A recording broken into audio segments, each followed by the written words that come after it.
Just thinking as a science student, what do I know about water? Hello Samir, why are you sitting here all alone? Good morning, Mr. Austin. Thank God you came around. Please, I have some questions for you. It has been bothering me for a while now. Alright my dear, I am here for you. Talk to me. Thank you, Mr. Austin. Please, sir, can you tell me more about water? What do I need to know about water as a science student?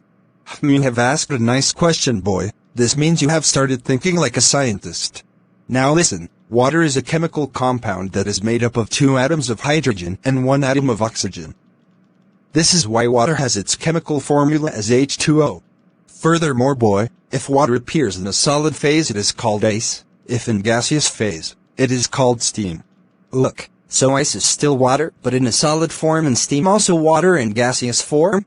Exactly, dear. Alright, sir. So how do I differentiate ice from steam in an expression?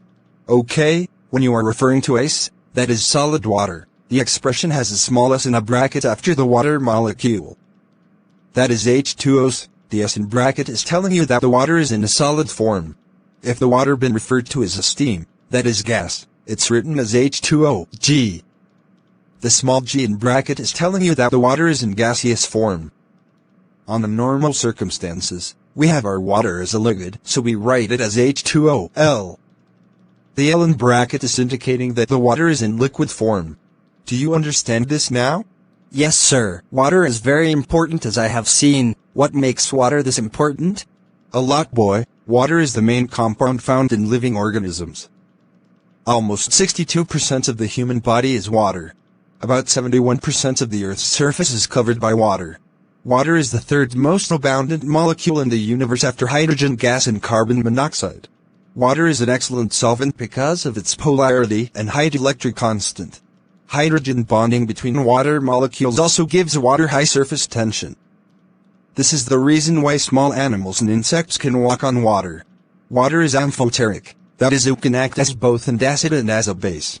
This is interesting, sir. I am enjoying this. But sir, I often hear that some water are good for drinking and others are not. So is pure water good for drinking? Samir, chemically speaking, pure water is H2O, that is 2 atoms of hydrogen and 1 atom of oxygen only.